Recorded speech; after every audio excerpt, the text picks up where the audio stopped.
देवसुतं देवं कंसचाणूरमर्दनं देवकी परमानन्दं कृष्णं वन्दे जगद्गुरुं गुरुर्ब्रह्मा गुरुर्विष्णु गुरुर्देवो महेश्वरः गुरुस्साक्षात् परब्रह्म तस्मै श्रीगुरवे नमः। आपदामुपहर्तारं दातारं सर्वसम्पदां लोकाभिरामं श्रीरामं भूयो भूयो नमाम्यहम्। वर्धनं भवभीषाणां वर्धनं सुखसम्पदां वर्धनं यमदूतानां राम रामेति गर्जनम्।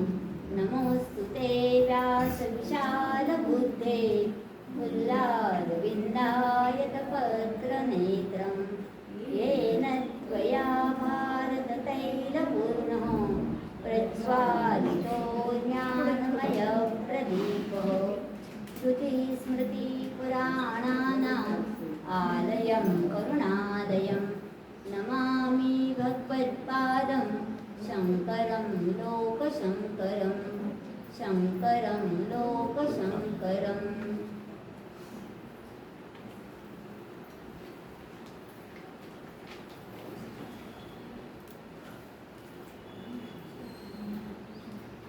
अंतःकरणाची शुद्धी देणारं श्री विष्णुनाम स्तोत्र आपण पठण करत आहोत आणि त्यातील नामांचा अर्थ समजून घेण्याचा प्रयत्न आपण करत आहोत।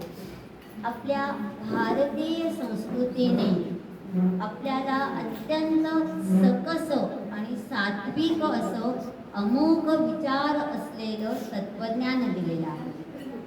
त्यामुळे आपलं अंतःकरण शुद्ध होण्यास मदत होते आणि अंतःकरण शुद्धीचं प्रबळ साधन म्हणजे संस्कार आणि हेच संस्कार देण्याचं काम आपले वेद, उपनिषद, पुराण, भगवद्गीता, श्री विष्णू सहस्रनाम यासारखे अनेक ग्रंथ करत आहेत।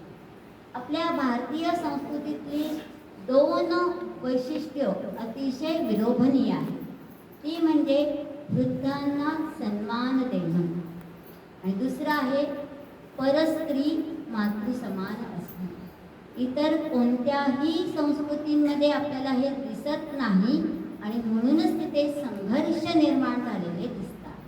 आपल्या संस्कृतीने आपल्याला पितृदेवो भव, मातृदेवो भव, अतिथी देवो भव ही जी वचनं सांगितलेली आहेत त्याच वचनांच्या आधारावर हजारो वर्षांपासून कितीही संकट आली तरी आजतागायत आपली भारतीय संस्कृती टिकून राहिलेली आहे आणि तिचं जतन करण्याचं, संवर्धन करण्याचं, प्रचार प्रसार करण्याचं काम असे छोटे छोटे उपक्रम करून आपण आपल्या हाती घेतलेलं आहे। आता या सगळ्या तत्वज्ञानामध्ये आपल्याला कोणत्या संकल्पना सांगितलेल्या आहेत तर दोन संकल्पना आपल्याला सांगितल्या आहेत। ते म्हणजे भगवंताचं सगुण साकार रूप आणि भगवंताचं निर्गुण निराकार रूप एकाच वेळेस। म्हणजे इथे पण जे आपल्याला सांगितलं पहिल्याच श्लोकामध्ये की विश्व ही विष्णूच आहेत आणि विष्णू ही विश्वच आहे। विश्व आणि विष्णू या दोन्ही संकल्पना वेगवेगळ्या नाहीच आहेत। तर विष्णू तत्वामुळेच विश्व निर्माण झालेलं आहे आणि विश्वातच विष्णू तत्व सामावलेलं आहे। तसं जो सगुण साकार आहे तोच निर्गुण निराकार आहे आणि जो निर्गुण निराकार आहे तोच सगुण साकार आहे। पण उपासनेला सुरुवात करताना आपल्याला आपल्या डोळ्यासमोर काहीतरी हवं असतं। जसं आता आपण 20 ते 25 मिनिटं पहिल्या दिवशी आपल्याला जवळजवळ 35 मिनिटं लागली, नंतर 30 मिनिटं लागली, आता 25 मिनिटांमध्ये आपलं विष्णू सहस्रनाम उत्तमरित्या पठण केलं जातं। पण त्या 25 मिनिटांमध्ये आपण किती एकाग्र चित्त असतो। मनामध्ये अनेक विचार आपल्या याच्यात येतच असतात। मग ते विचार आपल्याला टाळता आले पाहिजेत यासाठी सगुण साकार रूपातली मूर्ती आपल्या चक्षुसमोर असणं आवश्यक असतं. जसं इथे आपल्याला भगवान विष्णूंचं चित्र दिलेलं आहे. या चित्रामध्ये आपण म्हणतो सशंख चक्र गदाधारी, हे जे पुंडरीकाक्ष, ही जी एक एक विशेषण आपल्याला त्या चित्रांमध्ये दिसतात, त्या मूर्तीमध्ये दिसतात, आणि त्या त्या अवयवांकडे त्या त्या विशेषणानुसार आपण त्या मूर्तीवरती आपलं ध्यान केंद्रित करत असतो आणि मुखाने स्तवन वाचिक नामस्मरण आपण करत असतो, तेव्हा आपल्याला येणारी अनुभूती एक वेगळीच असते.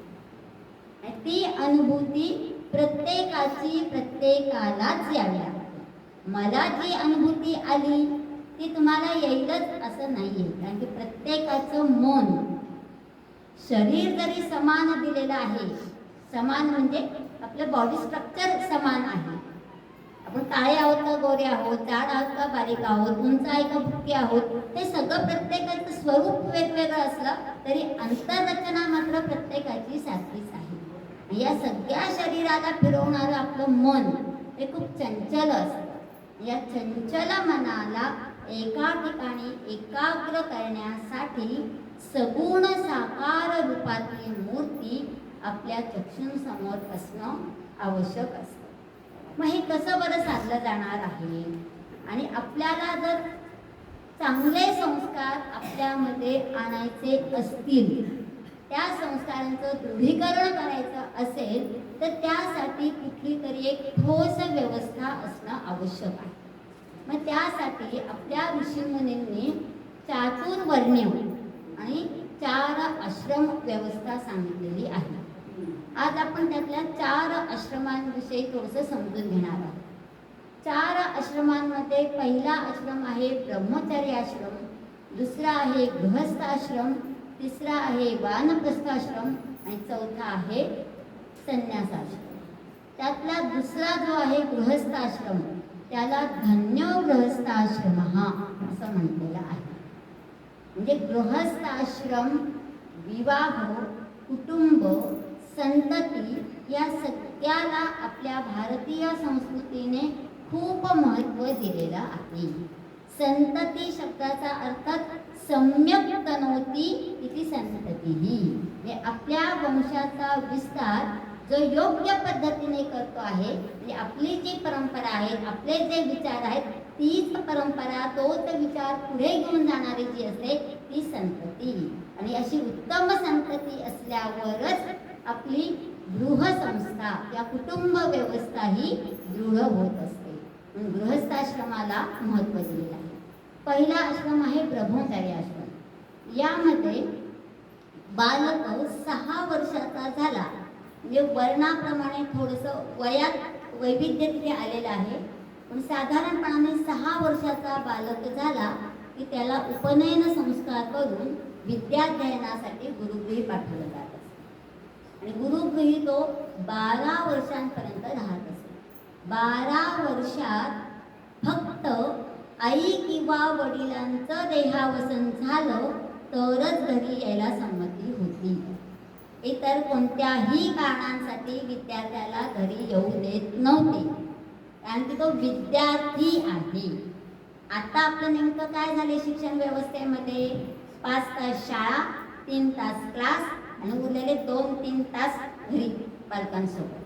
मग त्यामुळे धड शिक्षकही न्याय देऊ शकत नाहीयेत, पालकही न्याय देऊ शकत नाहीयेत, आणि मग आपण सगळेजण आपल्या शिक्षण व्यवस्थेवरती दोषारोप करतो आणि मुलं चांगली घडत नाही, हा भाग त्याच्यातून वेगळाच आहे. जर चांगल्या शिक्षण व्यवस्था अस्तित्वात असल्या पाहिजेत आणि चांगले विद्यार्थी घडले पाहिजेत, तर ते कुटुंबापासून दूर जितके राहतील तरच ते चांगले का वाईट हा प्रश्न नाही आहे. पण विद्याध्ययनावरती जर विद्यार्थ्याचं लक्ष केंद्रित व्हायला हवं असेल, त्याची अवधान इतरत्र नको जायला, यासाठी तपोवन पद्धतीचं शिक्षण आवश्यक आहे.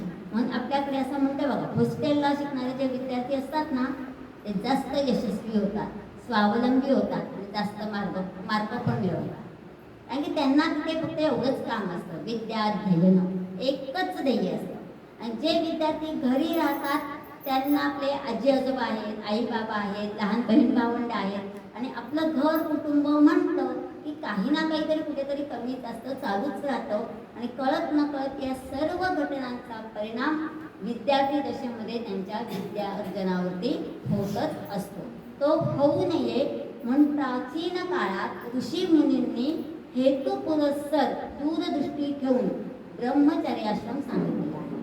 आणि दुसरी अतिशय उत्तम गोष्ट अशी होती की ब्रह्मचर्याश्रमामध्ये तपोवनात विद्यार्थ्याला पाठवल्यावर त्या विद्यार्थ्याला काय शिकवलं पाहिजे हे ठरवण्याचा पूर्ण अधिकार आचार्यांना होता.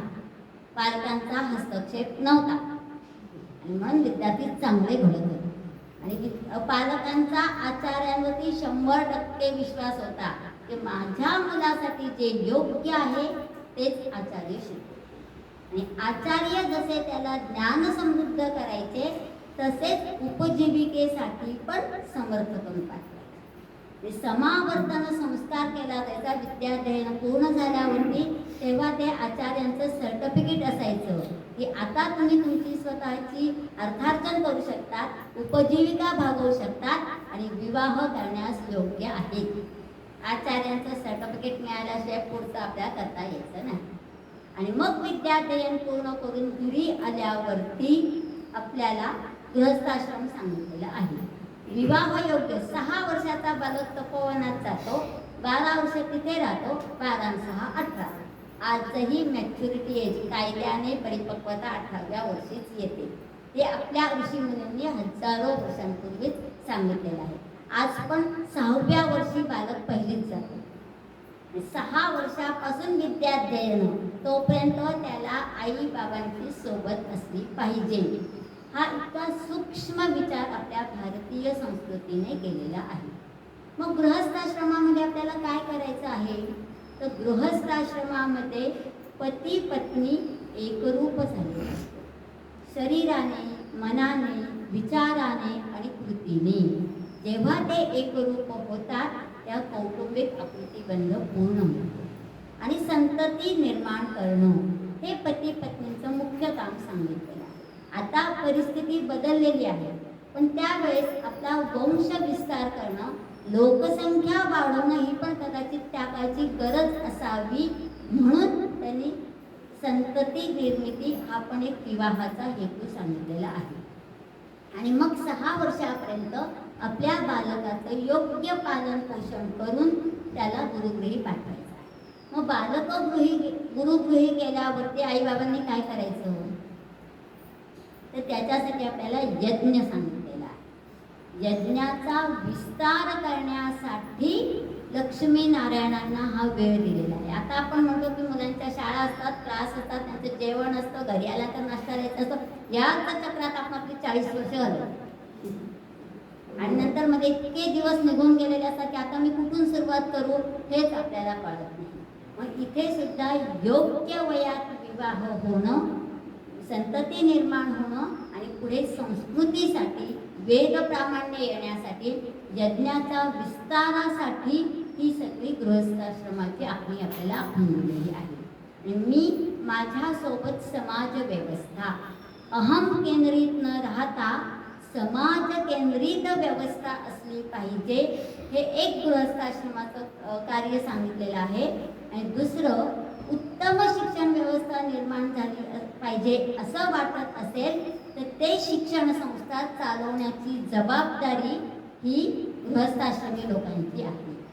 आश्रमात ज्या काही गोष्टी लागतात जसं विद्यार्थ्यांसाठी काही गोष्टी आहेत किंवा विद्यार्थ्यांच्या पोषक आहारासाठी ज्या काही गोष्टी आहेत त्या गृहस्थाश्रमी लोकांनी दिल्या पाहिजे. ते त्यांचं कर्तव्य आहे. न म्हणजे फी भरणं ही कन्सेप्ट नव्हती तर स्वतःहून त्याच्यासाठी देणं ही एक पद्धती तिथे निर्माण केलेली होती. त्यानंतर वानप्रस्थाश्रम. गृहस्थाश्रमामध्ये सर्व प्रकारचे भोग घ्यायला सांगितलेले आहे. ही जी मायासृष्टी निर्माण केलेली आहे त्या मायासृष्टीमध्ये अनेक सौंदर्य असलेली ठिकाणं आहेत. त्या सगळ्या सौंदर्यांचा तुमच्या इच्छाकांक्षा पूर्ण करण्यासाठी सर्व भोगांचा, भौतिक साधनांचा यथेच्छ उपभोग घ्या असं आपल्या वेदांनी सांगितलेलं आहे. कुठेही वैवाहिक सुखाचा त्याग करा, छान सुंदर राहू नका, वेगवेगळे फॅशनचे कपडे घालू नका असं आपल्याला कुठेही सांगितले. त्याग करा असं सांगितलेलं नाहीये, तो भोग करा. तेन त्यक्तो भुंजीत. म्हणजे जेव्हा तुम्ही सगळ्या गोष्टींचा खूप चांगल्या रीतीने उपभोग घेतात तेव्हाच त्या गोष्टी तुम्ही सोडू शकता. एखादा पदार्थ कसा लागतो, जसं आपण म्हणतो की आता खूपदा आम्ही क्लास चालू असतो आमचा आणि सतत बोलून बोलून कशाला त्रास होतो, तर चहा पिण्याची सवय असते. त्या विद्यार्थ्यांना आम्ही विचारतो, अरे चहा घेणार का? त्या म्हणतात आम्ही चहाच घेत नाही. चहाच घेत नाही म्हणजे लहानपणापासून चहा कधी घेतलाच नाही, तर त्या चहाची टेस्ट त्यांना कशी करणार? तसं नाशिककरांसाठी मिसळ, नाशिकची मिसळ नाही खाल्ली तर काय आहे? नाशिकच्या मिसळीचा स्वाद इतका जिभेवरती रेंगाळलेला असतो की आपण दर रविवारी नवीन मिसळ पण शोधतो.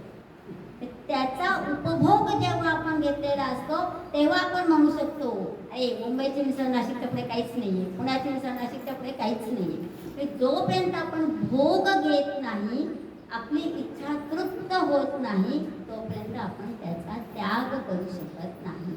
मग गृहस्थाश्रमामध्ये आपल्याला पूर्ण मुभा दिलेली आहे, पण ती मुभा देतानाही आपल्याला उपभोग घेता घेता देवकार्य कसं करायचं यासाठी एकादशीची संकल्पना दिली आहे. ती आपण एकादशीच्या दिवशी समजून घेणारच आहोत. आणि मग साठी आली की निवृत्ती येते. मग निवृत्ती आली, ऑफिसमधून शासकीय सेवेतून आपल्याला बरोबर 58व्या वर्षी रिटायर करतात. एक दिवस मागे पुढे होत नाही. पण संसारातून आपण निवृत्त होतो का? कधी कधी तर असं होतं आजी आजोबांवरतीच जास्त जबाबदारी येते, कारण की सुनबाई नोकरी करणारे असतात. उलट आपण जास्त गुंतत जातो. मग हे गुंतणं कमी करायचं आहे. किती सोडायचं आहे, किती धरायचं आहे हे जेव्हा आपल्याला कळायला लागतं तेव्हा त्या संसारातला मोह कमी व्हायला लागतो आणि तो अचानक होणार नाही. म्हणून गृहस्थाश्रम आणि संन्यासाश्रम यातला दुवा असलेलं वानप्रस्थाश्रम आपल्याला सांगितलं आहे. या वानप्रस्थाश्रमामध्ये तुम्ही 5 दिवस घरात सर्व कुटुंबाला मदत करा. शनिवार रविवार कुठेतरी अशा ठिकाणी जाऊन देवाचं काम करा किंवा तुमच्याकडे जे स्किल आहेत ते तपोवनातल्या विद्यार्थ्यांना जाऊन शिकवा. विद्यार्जन करण्यासाठी आचार्य समर्थच होते, पण हे जे 12 बलुतेदार व्यवस्था होती, म्हणजे समाज उभा करण्यासाठी वेगवेगळे व्यावसायिकांची आवश्यकता असते. मग त्यासाठी व्यावसायिक स्किल्स देणारे जे लोक होते ते सगळे वानप्रस्थी होते. या 2 दिवस तुम्ही तपोवनात जाऊन राहा, उपवनात जाऊन राहा, सांसारिक गोष्टीपासून दूर जाऊन राहा. मग हळूहळू त्याच्यातला त्याग कमी होईल. जसं आपण इथे सगळेजण बसलेले आहोत, अचानक लाईट गेली, पंखा बंद होणार, आपला जीव कासावीस होतो. यावर्षी आपल्या सगळ्याच नाशिककरांची तक्रार आहे, एवढी उष्णता कधीच नाशिकमध्ये नव्हती. म्हणजे बदल होतो तेव्हा आपल्याला इतकी सवय झालेली आहे. म्हणजे इतके दिवस पंखा नेसेसरी होता, आता AC आवश्यक अत्यावश्यक गोष्टींमध्ये झालेलं आहे. म्हणजे ह्या सुख सोयी सुविधा ज्या असतात त्याच्यापासून आपल्याला दूर जायचं असेल तर अचानक दूर जाणं होणार नाही, तर हळूहळू आपण केलं पाहिजे. म्हणजे काही कामं तुम्ही मुलांवर सुनांवर सोपा आणि आपण थोडेसे दूर व्हा. हळूहळू करत जर आपण असं दूर झालो तर आपण किचनमधून सुटू. महिलांसाठी विशेषतः, पुरुष आपल्या नेहमीच कामातून मुक्त होतात, रिटायर झाले की पण ते निवांत असतात, कारण की घरात आपली पत्नी असतेच आपल्या सेवेशी. पण हा जो सगळा भाग आहे हा निवृत्तीनंतरचा आहे. आणि मग संन्यासाश्रम म्हणजे काय, तर या सुखसुविधा ज्या आहेत त्या सुखसुविधांचा पूर्णपणे त्याग करायचा, सांसारिक सुखाचा पूर्ण त्याग करायचा आणि भगवी वस्त्र धारण करून कुठेतरी तपश्चर्येसाठी जायचं. तपश्चर्येला जायचं म्हणजे हिमालयातच जाऊन बसलं पाहिजे असं नाही, तो एक प्रकार झाला. पण दुसऱ्या प्रकारची तपश्चर्या तुम्ही ज्ञान साधना करा. तुमच्याकडे जे स्किल आहे ते स्किल तुम्ही कोणत्याही मोबदल्याची अपेक्षा न ठेवता तुम्ही ते द्या. ही सुद्धा एक प्रकारची तपश्चर्याच आहे. पूर्ण वेळ जीवन वाहून घ्या. संघाचे कार्यकर्ते असतात असे आजीवन वाहून घेतलेले असतात. राष्ट्रनिष्ठा त्यांच्यामध्ये प्राबल्याने दिसून येते. मग ही सुद्धा सगळी तपच असतात. असे हे 4 आश्रम आपल्याला आपल्या भारतीय संस्कृतीने दिलेले आहेत.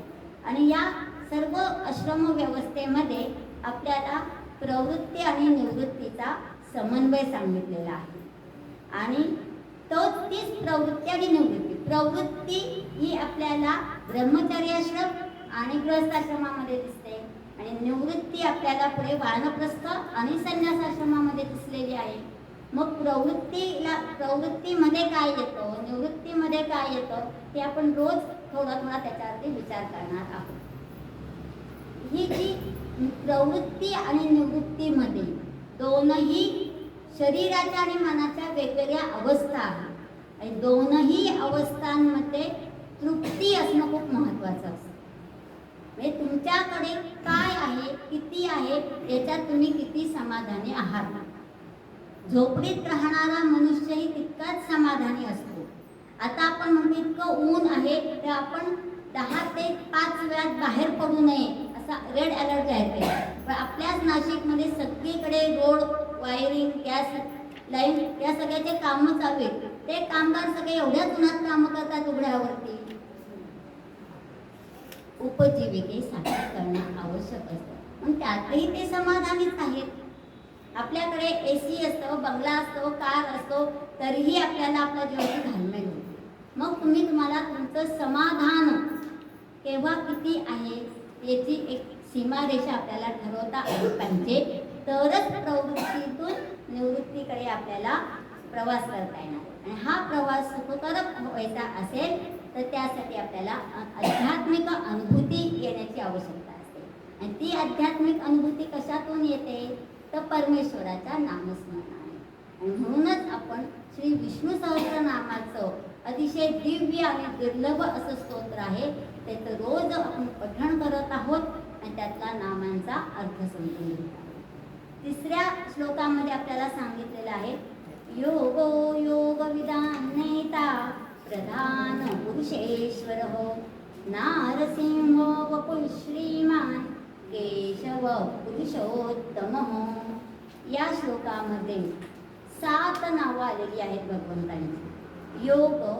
योगविदान्नेता प्रधान पुरुषेश्वर नारसिंह श्रीमान केशव आणि पुरुषोत्तम. त्यातलं पुरुषोत्तम आपण आधी पण बघितलेला आहे. सर्व पुरुषांमध्ये जो उत्तम आहे तो पुरुषोत्तम. पुरुषचाही अर्थ आपण बघितलेलाच आहे. पहिला नाव आलेलं आहे योग. योग म्हणजे ध्येयभूत ब्रह्माशी साधकाला एक करणारा. योग हा शब्द आहे, योगा नाही. योग फॉरेनमध्ये गेला आणि फॉरेन रिटर्न म्हणाला तेव्हा योगा झाला. आणि आज आपल्याला सगळ्यांना फार अभिमान असतो. आम्ही काय करतो सकाळी yoga. That is not yoga. योग. पतंजली मुनींनी आपल्याला योग सांगितलेला आहे. योगश्चित्त वृत्तिर्निरोध. आपले जे इंद्रिय असतात हे इंद्रिय सतत विषयांकडे ओढ घेत असतात.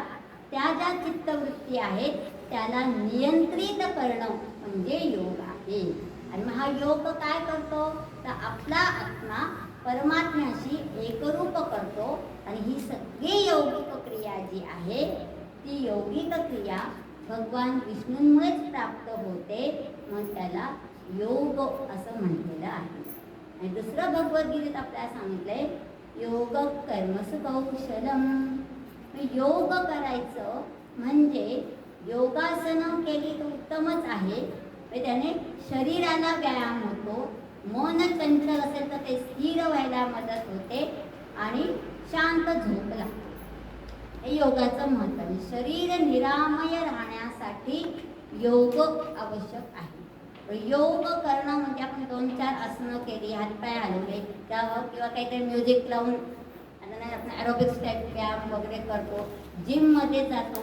शरीराच्या पुष्टतेसाठी हे सगळे व्यायाम आवश्यक आहे. याला व्यायाम म्हणते, योग नाही.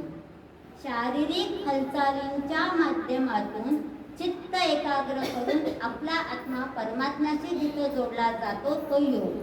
मग प्रत्येक वेळी शारीरिक हालचालीच करण्याची गरज नाहीये. तुम्ही ज्या प्रकारचं काम करता, आता जसं आपण इथे बसलेलो आहोत, मी बोलते आहे, तुम्ही श्रवण करता आहात, ते आपलं सगळं चित्त याच शब्दांवरती एकरूप झालेलं आहे. आणि इथून घरी गेल्यानंतर आपण मनात आठवत राहतो, बघा आज काय बरं ऐकलेलं होतं, की या नावाचा काय बरं अर्थ सांगितलेला होता. आणि आपल्याकडे आणखी चांगली सुविधा झाली आहे, रेकॉर्डिंग ऐकलं की आपल्या परत पुनरावृत्तीने ते श्रवण करता येतं. याला म्हणजे त्याच्याशी आपण जोडलो जातो.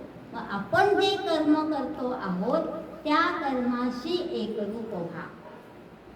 जसं बघा, आईच्या हातची चव वेगळी असते का, तर आई त्या स्वयंपाकाशी एकरूप झालेली असते. पण आता हळूहळू असं होणार, जसा आईचा पदर गायब झालेला आहे तशी आईच्या हातची चव. पण हॉटेलमध्येच जसे चुलावरची मिसळ तसे आईच्या हातची मिसळ अशी कन्सेप्ट यायला वेळ लागणार नाही. हळूहळू काळानुरूप हा बदल स्वीकारणी आहे, ते चुकीचं आहे असं नाहीये, पण त्याच्यात जी जुळणी झालेली असते. आई जी करते स्वयंपाकाची क्रिया तीच असते, पण मी माझ्या पतीसाठी करते आहे, मी माझ्या मुलीसाठी करते आहे, मी माझ्या मुलासाठी करते आहे. यात जो भाव जोडलेला असतो त्या भावामुळे तिथं योग निर्माण झालेला असतो. म्हणून योग कर्मसु कौशलम. आपल्या कर्मामध्ये जर आपण कौशल्य दाखवलं आणि ते कौशल्य भगवत चरणी अर्पण केलं तरी सुद्धा तो योगच होतो. 19वं नाव सांगितलेलं आहे योग विदाम नेता. मग असे जे मार्गदर्शक योग जाणतात, जे योग जाणतात, त्या योगिक क्रिया करून परमेश्वराच्या जवळ जाण्याचा प्रयत्न करत असतात, त्यांचा मार्गदर्शक असलेले योग विदाम नेता म्हणजेच भगवान विष्णू. आणि मग त्याच्यासाठी आपल्याला भगवद्गीतेत खूप छान आश्वासन दिलेलं आहे, योगक्षेमं वहाम्यहम्. जो भगवत कार्यासाठी जीवन समर्पित करून घेईल, की आपल्या आयुष्यातला काही कालावधी तो भगवत कार्यासाठीच समर्पित करेल तन मन धनाने, तेव्हा त्याच्या जीवनात ज्या काही अडचणी येतील, ज्या काही समस्या येतील त्या सोडवण्यासाठी भगवंत निश्चित रूपाने मदत करणारच आहे. त्याला म्हणते योगक्षेमं वहाम्यहम्. आपल्या योगक्षेमाची काळजी भगवंतालाच आहे. अर्थात आपण तशी कर्म केली तरच. असेल हरित ते घातल्यावरही म्हटलं तर हरी काही येणार नाही. 20वं नाव आपल्याला दिलेलं आहे प्रधान पुरुषोत्तम, प्रधान पुरुषेश्वर. सांख्य तत्वज्ञानानुसार अष्टधा प्रकृती आणि पुरुष अशा आहेत. आणि या अष्टधा प्रकृती आणि पुरुष दोन्ही एकत्र आले की सृष्टीची निर्मिती होईल. आणि या सगळ्यांवरती ज्याचं नियंत्रण आहे तो प्रधान पुरुषेश्वर आहे. मग अष्टधा प्रकृतीमध्ये काय काय येतं, तर पंचमहाभूत पृथ्वी, आप, तेज, वायू, आकाश आणि त्यांच्यासोबत मन, बुद्धी आणि अहंकार असे 8 घटक मिळून सृष्टी निर्माण होण्यास कारणीभूत होतात. म्हणून त्याला अष्टधा प्रकृती असं म्हणतात. आणि या सगळ्या अष्टधा प्रकृतीमध्ये चैतन्य निर्माण करणारा जो आहे तो पुरुष. आणि ह्या 8 घटकांना अपरा प्रकृती असं नाव दिलेलं आहे. आणि परा प्रकृती म्हणजे या 8 घटकांना चालना देणारं जे चैतन्य आहे ते चैतन्य म्हणजे पुरुष, म्हणजेच भगवान विष्णू. त्याच्यावरती नियंत्रण ठेवतात म्हणून त्यांना प्रधान पुरुषेश्वर असं नाव दिलेलं आहे. त्याच्यानंतर आपल्याला श्रीमान हे 22वं नाव दिलेलं आहे. श्रीमान शब्दामध्ये श्री शब्दाला मत प्रत्यय जोडला की श्रीमत तयार होतो. मत प्रत्यय हा स्वामित्व, मालकी हक्क सांगणार आहे. श्रीवरती ज्याची मालकी आहे असा तो श्रीमान. आपल्याकडे पुरुषांची नाव आपण म्हणतो तेव्हा श्री परांजपे, श्री भट असं म्हणतात. श्री म्हणजे श्रीमान, जे वैभवशाली आहेत, ते जे संपत्तीवान आहेत, लक्ष्मीवान आहेत, ते सगळे श्रीमान. आपल्याकडे आपण सौभाग्यवती किंवा लक्ष्मी नारायण असं आपल्याकडे म्हणण्याची पद्धत आहे. मग श्री म्हणजे काय, तर याचा अर्थ आपण श्री सुक्त नवरात्रात आपण समजून घेतलेला आहे. ज्याच्याकडे श्री आहे तो श्रीमान. आणि दुसरा त्याचा अर्थ होतो श्री म्हणजे लक्ष्मी. लक्ष्मी ज्याची पत्नी आहे तो श्रीमान. 23वे नाव आहे केशव. पहिल्या दिवशी आपण बघितलं होतं सर्व देव नमस्कारम केशवम प्रतिगच्छति. मग केशव नावाचा अर्थ काय बरं होतो? तर केशव म्हणजे केस, ज्याचे केस विलोभनीय आहे. बालकृष्णाचं चित्र डोळ्यासमोर आणा, किती छान असे कुरळे वगैरे असे छान केस आहेत, म्हणजे मोह करून ज्याच्या केसांकडे बघून आपल्याला त्या रूपाचं आकर्षण वाटतं, असे ज्याचे केस विलोभनीय आहेत असा तो केशव. दुसरा अर्थ आपल्याला सांगितलेला आहे केशी नावाचा दैत्य होता, राक्षस होता, आणि कंसाने कृष्णाला मारण्यासाठी त्याची योजना केलेली होती. त्या मनुष्य रूपात गेला असता तो कृष्णाने ओळखून घेतला असतो, म्हणून त्यांनी घोड्याचा रूप घेऊन तो गोकुळामध्ये केलेला आहे. आणि त्या ठिकाणी घोड्याच्या रूपातल्या केशी नावाचा दैत्याचा वध भगवान श्रीकृष्णांनी केलेला आहे, म्हणून कृष्णांना केशव हे नाव प्राप्त झालेलं आहे. आणि तिसरा अर्थ असा म्हटला जातो केशव शब्दाचा पदविग्रह आपण केला तर क अधिक ई अधिक ईशव. मग क शब्दाचा अर्थ होतो ब्रह्मा, ईचा अर्थ होतो विष्णू, आणि ईशव म्हणजे महेश. केशव म्हणजे ब्रह्मा विष्णू महेश, म्हणजेच परत उत्पत्ती स्थिती लय तिन्ही अवस्था ज्याच्या ठाई एकत्र आलेल्या असतात तो केशव. तिन्ही देवांना वेगवेगळे नमस्कार करण्यापेक्षा केशवम प्रतिगच्छति म्हणून केशवाला एकच नमस्कार केला की 33 कोटी देवांना नमस्कार झाला असंही म्हणतात. 24वे नाव आहे पुरुषोत्तम. अष्टधा प्रकृती आणि पुरुष यावर ज्याचं नियंत्रण आहे, जो क्षेत्रज्ञ आहे, ते सर्व पुरुषांमध्ये श्रेष्ठ आहे, तोच पुरुषोत्तम आहे. आपण अष्टधा प्रकृती काय असतात ते बघितलंय, क्षेत्रज्ञ आपण काल बघितलेलं होतं, पुरुष संकल्पना आपण काल बघितलेली होती. या सगळ्यांवरती नियंत्रण ठेवणारा सर्वात श्रेष्ठ जो आहे तो पुरुषोत्तम. म्हणून भगवद्गीतेचा 15वा अध्याय हा पुरुषोत्तम योग दिलेला आहे. म्हणजे बाकीचे अध्याय नाही आले तरी 15वा अध्याय हा मुखोद्गत आलाच पाहिजे असं आहे. म्हणजे भगवद्गीतेचं सार काय आहे तर 15वा अध्याय. म्हणजे बाकीचे अध्याय पण मार्गदर्शक आहेतच, पण 15वा अध्यायाला पुरुषोत्तम योग आहे म्हणून अधिक महत्त्व आहे. आता याच्यामध्ये आपल्याला आणखीन 2 नावं सांगितली. त्यातलं पहिलं नाव आहे नारसिंह वपू, आणि पुढच्या श्लोकामध्ये एक नाव आलेलं आहे संभव. या दोन्ही नावांचा एकत्रित अर्थ आपण आता समजून घेणार आहोत. संभव मध्ये सम अधिक भू धातू आहे, त्याचा अर्थ होतो निर्माण होणे. भू धातू हा अस्तित्व दाखवणार आहे, मी आहे असं म्हणायचं असेल आपण भवती हे क्रियापद वापरतो. आणि त्याला संभव, सम हा उपसर्ग जोडला की स्वतःच्या इच्छेने निर्माण होणारा, ज्याला आपण म्हणतो प्रगट होणारा. आता प्रगट होणारा म्हणजे काय, माझी इच्छा असेल तरच मी एखाद्या ठिकाणी जाईल. जर माझी इच्छाच नसेल आणि कोणी कितीही फोन केले, कोणी कितीही सांगितलं तरी माझं तिथे जाणं होणार नाही. आणि दुसरं, जोपर्यंत आपल्याला आतून इच्छा होत नाही तोपर्यंत आपली पावलं तिकडे वळत नाही.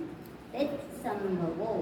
भगवंताला इच्छा झालेली आहे की मी या सृष्टीत आलो पाहिजे, आणि म्हणून अवतारांची संकल्पना आलेली आहे, त्याला म्हणजे संभव. भगवद्गीतेतला श्लोक आपल्या सर्वांना सर्वश्रुत आहे.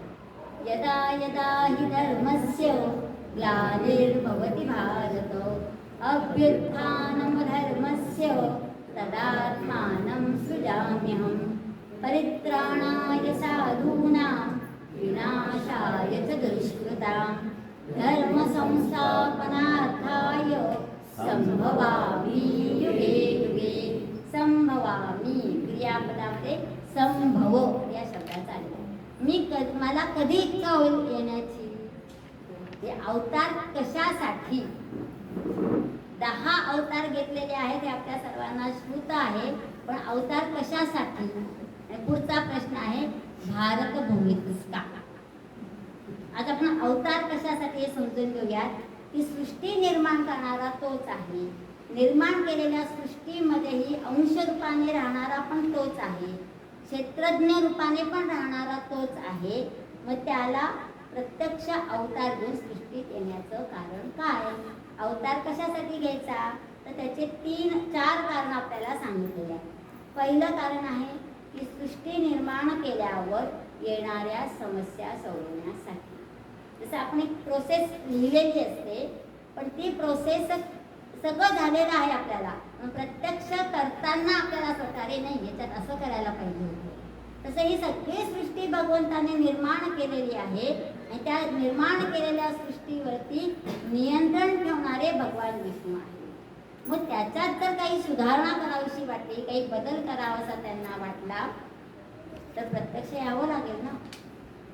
म्हणून तिथं त्यांचं ते एक कारण आपल्याला सांगितलं. दुसरं भगवंताची प्रबळ इच्छा. इतकी सुंदर सुंदर गोष्टी भगवंतांनी या सृष्टीत निर्माण केलेल्या आहे. मग कधीतरी तर अशी इच्छा होणारच ना. मी काय फक्त आकाशात बसून बघत राहायचं काय या सगळ्या सृष्टीकडे. मी सुद्धा या सृष्टीचाच एक भाग होऊन जगलं पाहिजे. आणि म्हणून त्याला एक प्रबळ इच्छा झाली असेल, मी पण मनुष्य रूपात जाऊन बघतो. प्रत्येक जीवाला शिवाकडे आलं पाहिजे हे तत्व सांगतं. पण जीव एकदा सृष्टीत गेला तर तिथं तर रमतो, शिवाला विसरूनच जातो. कोहम शिवोहम. कोहम मध्ये पुढे आपल्याला कोहम मध्ये अहम मनुष्य हो याची पण आपल्याला आठवण करून द्यावी लागते. शिवोहम खूपच दूरची अवस्था झालेली आहे. म्हणून कदाचित भगवंतांना वाटलं असेल मी स्वतःच मनुष्य अवतारात जाऊन बघतो आणि नेमकं काय होत आहे ते जाणून घेतो. आणि तिसरं कारण सांगितलेलं आहे जगाच्या रक्षणासाठी नियामक आणि संरक्षक म्हणून परित्राणाय साधूनां. अशी आपण काल साक्षीचा अर्थ बघितला होता. भगवंत जरी आपल्या हृदयात बसलेला असेल तरी तो आपण करत असणाऱ्या गोष्टींमध्ये हस्तक्षेप करत नाही. म्हणून आपल्याकडून जे काही घडतं की आपल्या आयुष्यात जे काही घडतं त्याला आपण विधिलिखित किंवा प्रारब्ध म्हणून स्वीकारावं लागतं. आपल्याला असं वाटतं ना त्या भगवंताला माहिती होतं तो माझ्यातच बसलेला आहे, मग त्याने का बरं असं वाईट घडू दिलं माझ्या आयुष्यात. पण ते तुझं प्रारब्ध आहे, ते तुझं विधिलिखित आहे, ते तुला टाळता येणार नाहीये. मग असं काहीतरी परिस्थिती येते की खूपच वाईट घडायला लागतं. खूपच दुष्ट लोकांची संख्या वाढते, दुर्जनांची संख्या वाढते आणि त्या दुर्जनांची संख्या कमी व्हावी म्हणून साधू संत महंत ऋषीमुनी वैचारिक दर्शन करणारे दार्शनिक अतोनात अविरत प्रयत्न करत असतात. पण त्यांचे प्रयत्न कुठेतरी कमी पडत आहेत असं जेव्हा वाटतं तेव्हा भगवंत म्हणतात आता मीच स्वतः सृष्टीमध्ये येतो आणि सृष्टीला आधार देतो. आणि म्हणून ते अवतार झालेले आहे. आणि चौथी आहे निष्क्रियता कमी करायची. जसं आता आपण सगळं म्हणतो कलियुग चालू आहे. कलियुग म्हणजे 4 युगांमध्ये शेवटचं युग. त्याच्यातही कलियुगातला आता जरा शेवटचा भाग चालू आहे. इथून पुढे कधी आपली पृथ्वी नष्ट होईल, जलप्रलय होईल माहिती नाही असं भविष्यकाळ सांगतात. आपण राहू का नाही राहू हे पण आपल्याला माहिती नाही. मग काय करायचंय असं तसे आपण कितीही चांगलं वागलो काय वाईट वागलो काय जलप्रलय होऊन पृथ्वी नष्टच होणार आहे. मग मी काहीच करत नाही. आपल्याकडे असं म्हटलं जातं की 10% लोक जे असतात ते सज्जन असतात, सतत सत्कर्म करणारे, सद्वृत्ती असणारे, सद्गुणी असणारे असे लोक असतात. 10% लोक असतात ते दुर्जन असतात. दुसऱ्यांचा नाश कसा होईल, विध्वंस कसा होईल याचाच विचार करणारे ते लोक असतात. आणि उरलेले 80% लोक फॉलोअर्स असतात. आणि काही लोक तर असे असतात सज्जनाकडे जाऊ का दुर्जनाकडे जाऊ हा संभ्रमच त्यांचा कमी होणार आहे. याच्या मी काहीच करत नाही, तटस्थ राहतो. निष्क्रियता इथं सांगितलेली आहे. आणि असा निष्क्रिय समाज किंवा अकर्मण्य समाज ज्यावेळेस निर्माण होतो त्या समाजाला अभ्युत्थानम अधर्मस्य धर्माला ग्लानी आलेली असते आणि तिथे जागृती निर्माण करण्यासाठी प्रत्यक्ष भगवंतांना अवतार घेणं आवश्यक असतं. आता सुद्धा ती वेळ आलेलीच आहे. आणि आपण हे जे अधिक महिन्याच्या निमित्ताने, चातुर्मासाच्या निमित्ताने छोटासा जो प्रयत्न करतो आहोत, तो प्रयत्न यासाठी आहे की चांगल्या विचारांचे लोक जोडले गेले पाहिजे. चांगल्या लोकांची, सद्विचार करणाऱ्या लोकांची संख्या जसजशी वाढेल तरच दुर्जनांवरती आळा बसणार आहे. आणि दुर्दैवाने असं असतं की दुर्जन लोक जे असतात, दुर्जन हा जरा संस्कृत मला एक असा माइल्ड शब्द झालेला आहे. प्रत्यक्षात हे जे आतंकवादी, अतिरेकी लोक जे आहेत ते सगळे दुर्जन कॅटेगरीतच आहेत. मग अशा लोकांना आळा घालताना ते नेहमी प्रोग्रेसिव्ह असतात, सशस्त्र असतात, सबल असतात, पॉवरफुल असतात, सत्ताधारी असतात. आणि त्यांना विरोध करायचा म्हटला तर मी काय करू शकेल? माझ्याकडे कितीही चांगले विचार असतील पण नुसतं विचारांनी काय होणार आहे? आणि दुसरी गोष्ट, चांगला विचार करून पोट भरत नाही. उपजीविकेसाठी जेव्हा मी काय काम करतो आणि त्या उपजीविकेवरती जेव्हा गदा आणली जाते किंवा माझ्या आप्तस्वकीयांवरती जेव्हा गदा आणली जाते, मला एखादी धमकी दिली जाते, तेव्हा आपण त्या दुर्जनांच्या विचाराला बळी पडतो. तुमची इच्छा नसली तरी कधी कधी परिस्थितीवश तो निर्णय घेणं आपल्याला भाग पाडतो. मग त्यावेळेस तितकं प्रभुत्व, का आत्मविश्वास, तितकं सामर्थ्य, तितकी शक्ती आपल्यामध्ये निर्माण होणं आवश्यक आहे. आणि तीच कमी व्हायला लागलेली आहे. मग त्याला म्हणतात धर्माला ग्लानी येणं, भक्तीत कचरा येणं. कर्मकांड आपण सगळे करतोच आहोत, ते का करायचं हेच आपल्याला माहिती नसतं. विचारांचाच तिथे अभाव असतो, तर त्या क्रियेला कुठेही अर्थ राहत नाही. आणि या सगळ्या गोष्टींसाठी भगवंतांनी अवतार घेतला.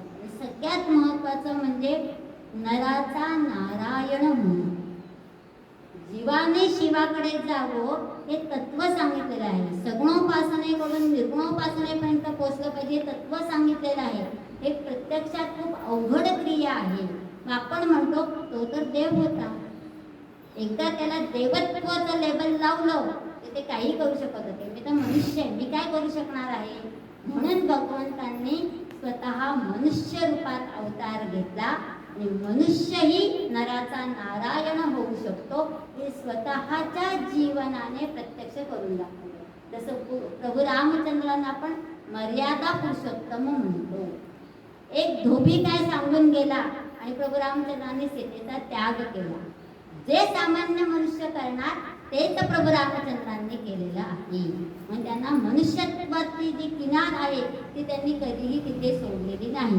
आणि तरीही ते आदर्श झाले, महान झाले, कारण नराचा नारायण होऊ शकतो यासाठी अवतार झालेले आहेत. आपल्या भारतभूमीमध्ये 10 अवतार झालेले आहेत.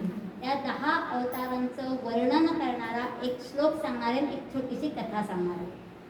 वेदान् उद्धरते जगन्निवहते भूगोलम् उद्बिभ्रते दैत्यं धारयते बलिं छलयते शत्रक्षयं कुर्वते पौलस्त्यं जयते हलं कलयते कारुण्यमातन्वते म्लेच्छान् मूर्छयते दशाकृतिकृते कृष्णाय तुभ्यं नमः. 10 अवतारांची नावं एकाच श्लोकात गुंतलेली आहेत. यापैकी चौथा अवतार जो आहे तो दैत्यम दारयते, तर चौथा अवतार आहे नारसिंह वपुः, नरसिंहाचा आहे. आणि विष्णूंना आपल्याला या श्लोकामध्ये नारसिंह वपुः असं नाम आलेलं आहे. आता नरसिंह कोण होता? तर हिरण्यकश्यपू नावाचा राक्षस होता, त्याचा मुलगा प्रल्हाद. हिरण्यकश्यपूने तपश्चर्या करून ब्रह्मदेवांकडून वरप्राप्ती केलेली होती. आणि त्या वरप्राप्तीच्या जोरावरती असुरी विचारांचं साम्राज्य पसरवायला त्याने सुरुवात केलेली होती. आणि मग त्याचा एक असा अलिखित नियमच झालेला होता की भगवंताचं नाव कोणीही माझ्या राज्यात घ्यायचं नाही. पण त्यांच्याच पोटी असा मुलगा जन्माला येतो प्रल्हाद, जो रोज उठता बसता नारायण नारायण असं प्रभूचं नाव घेऊ. पूर्वसंचित घेऊनच आलेला असेल तर त्यांच्या तोंडून त्यांना असं अजून हा लहान आहे, त्याला आपण ट्रेनिंग दिलं की हळूहळू करून नारायणाचं नाव विसरून जाईल, पण तरी तो मुलगा काही ते सोडत नाही. आणि मग वेगवेगळ्या शिक्षा त्यांनी स्वतःचा मुलगा असून पण प्रल्हादाला दिलेल्या आहे. आणि प्रल्हाद मात्र त्या सगळ्या शिक्षा म्हणून तरुण गेल्या. गोष्ट आपल्याला माहिती आहे म्हणून फार सांगत नाही. आणि मग एक दिवस असं घडतं की या हिरण्यकश्यपूला प्रल्हादाचा खूप राग येतो आणि त्यांच्यात असा जो वादविवाद चाललेला असतो त्यासमोर एक खांब असतो आणि हिरण्यकश्यपू प्रल्हादाला विचारतात, तू एवढा नारायण नारायण नाव घेतो, म्हणतो चराचर सृष्टीमध्ये अणुरेणूमध्ये प्रत्येक ठिकाणी भगवंत आहे, मग सांग बरं या खांबामध्ये तुझा देव आहे का, तुझा नारायण आहे का? आणि त्या खांबाला हिरण्यकश्यपू लाथ मारतो. हिरण्यकश्यपूने त्या खांबाला लाथ मारल्यावर तो खांब दुभंगलेला आहे आणि त्या खांबातून नरसिंह रूपामध्ये भगवान विष्णू प्रकट झालेले. नरसिंह असं नाव त्याला दिलेलं आहे. चौथा अवतार. पहिला अवतार कोणता आहे? मीन, मत्स्य अवतार. मीन म्हणजेच मत्स्य. आता दशावतारांची नावं घेताना मत्स्य अवतार हे नाव जास्त आहे म्हणून मीन किंवा मत्स्य. दुसरा आहे कच्छप, तिसरा आहे वराह आणि चौथा आहे नारसिंह. इथे जर आपण डार्विनचा सिद्धांत लागू केला तर इथे आपल्याला तोच आढळतो. मत्स्य अवतार जलचर होता, कच्छप म्हणजे कासव जे पाण्यात आणि जमिनीवरती राहू शकत होतं, वराह हा जमिनीवरती राहणारा आहे, तसा दलदलीत राहणारा आहे आणि शक्तिमान आहे, म्हणजे दिवसानुदिवस शक्ती वर्धित होत गेलेली आहे म्हणून वराह. त्याच्या पुढे जाऊन चौथं रूप आलेलं आहे नारसिंह, ज्याच्यामध्ये शरीर नराचं होतं आणि डोकं मात्र सिंहाचं होतं. म्हणजे तिथे नरत्व आणि पशुत्व एकत्र आले. पशुकडे हिंस्रता असते, नराकडे कृपाळुता असते. या दोघांचा समन्वय असलेलं नरसिंहाचं रूप इथे प्रकट झालेलं आहे. आता या हिरण्यकश्यपूला तो इतका उन्मत्त कशामुळे झालेला होता तर तपश्चर्या करून त्याने ब्रह्मदेवाकडून एक वर मागून घेतलेला होता. तो वर काय होता की मला एकदम मृत्यू झाला नाही पाहिजे, मृत्यू येणार नाही असं तर काही होणार नाही ना, त्यातच ही ध्रुव मृत्यू. मग त्यासाठी त्याने एक कंडिशन घातली. कंडिशन काय आहे? अशा परिस्थितीत मला मृत्यू यावा की माणूस नाही आणि पशुही नाही, दिवसा नाही रात्रीही नाही, घरात नाही बाहेर नाही, अस्त्र आणि शस्त्रानेही मृत्यू होणार नाही आणि 12 महिन्यांपैकी कोणते एका महिन्यात मृत्यू नाही. एवढ्या 5 अटी त्यांनी घातलेल्या आहेत. या सगळ्या अटींना डावलून नारसिंह रूपामध्ये दुर्जनांचा नाश करण्यासाठी भगवान विष्णू प्रकट झालेले आहे. तिथे माणूस नाही पशु नाही म्हणून नारसिंहाचं रूप घेतलेलं आहे. अर्ध मनुष्य रूप आहे, अर्ध पशु रूप आहे. नंतर दिवसा नाही रात्री नाही म्हणून सांज वेळी सूर्यास्त होतो आहे आणि चंद्रोदय होत आहे अशा वेळेस केलेला आहे. घरात नाही आणि बाहेर नाही तर उंबरठा असा ठिकाणी दिले किंवा गावाची वेश आपण घेऊ शकतो.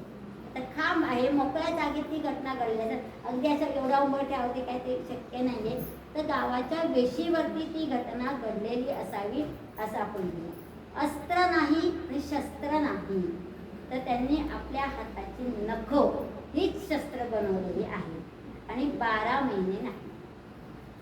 आता नखांचा उपयोग करून त्याने त्या हिरण्यकश्यपूला आपल्या मांडीवरती पाडलेला आहे आणि दोन्ही हाताच्या नखांनी त्याचं पोट फाडलेलं आहे. म्हणजे एरवी पोटावरती वार करू नये असे मुष्टियुद्धाचे नियम असतात, यांनी मात्र पोटच त्याचं फाडलेलं आहे. ह्या सगळ्या अटी होत्या, या सगळ्या अटींना डावलून हिरण्यकश्यपूचा मृत्यू नारसिंहांनी केलेला आहे. आता 12 महिन्यात नाही, वर्षाचे महिने 12च असतात. या 12 महिन्यांपैकी कुठल्याही एका महिन्यात करायचं नाही तर मग कधी मारायचं? मग त्यासाठी आलेला आहे आपला 13वा अधिक महिना. असं वर्णन केलं जातं, किती खरं किती खोटं माहिती नाही, पण कथांमध्ये असं सांगितलं जातं की त्यावेळेस वैशाख अधिक आलेला होता आणि अधिक हा 13वा महिना म्हणून तेव्हा त्यांनी त्याचा वध केलेला आहे. आणि म्हणून वैशाख चतुर्दशी ही नारसिंह जयंती, नृसिंह किंवा नारसिंह हे मूळ नाव आहे, पुढे त्याचं नृसिंह असं झालेलं आहे. ते नृसिंह जयंती म्हणून साजरी केलं जातं. आणि पुढे जाऊन हेच लक्ष्मी नृसिंह हे कुलदैवत झालेलं आहे. त्या लक्ष्मी नृसिंह हे कुलदैवत कोणाचं आहे तर ते उग्र रूप अतिशय दिसायला भयंकर आहे, पशु रूपात असल्यामुळे हिंस्रता आहे, सिंहाचं तोंड असल्यामुळे केसा आयाळबियाळ आहे, परत वध करण्यासाठी आल्या म्हणजे डोळे पण असे लाल लाल बुंद असे आहेत, मोठे मोठे आहेत, म्हणजे बघितल्यानंतर भीती वाटणार. म्हणून अभक्तांसाठी ते भयंकर रूप आहे आणि भक्तासाठी मात्र अभयंकर आहे. हे वैष्णव लोकांसाठी म्हणजे विष्णूचा अवतार म्हणून वैष्णवांसाठी ते शांत रूप आहे. असं हे लक्ष्मी नृसिंह, एकटा नारायण राहणार नाही पण त्याच्या जोडीला लक्ष्मी आलेली आहे. आणि लक्ष्मी नृसिंह हे कुलदैवत तयार झालेलं आहे. तर कोणाचं ते होतं तर विजयनगरचं साम्राज्य होतं.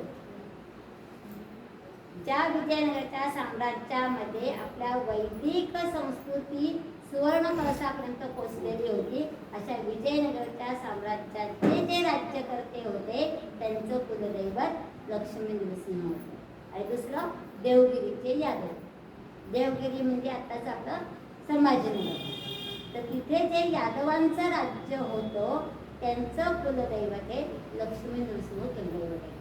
आणि आता मोस्टली कोकणामध्ये आहेत लक्ष्मी केशव, लक्ष्मी नृसिंह ही आपली कुलदैवत आहे. आणि कुलदैवत कशासाठी आहेत तर त्या त्या देवतांनी केलेला पराक्रम किंवा त्यांचं प्रकट होण्याचं कारण समजून घेऊन आपणही तोच दुर्प्रवृत्तीकडून सत्प्रवृत्तीकडे कसा प्रवास केला पाहिजे हे सांगणारे हे सगळे भगवान विष्णूंचे अवतार आहेत. अशा या नारसिंह रूपातील, नृसिंह रूपातील अवतार धारण केलेल्या श्री भगवान विष्णूंना नमस्कार करून वाणीला विराम.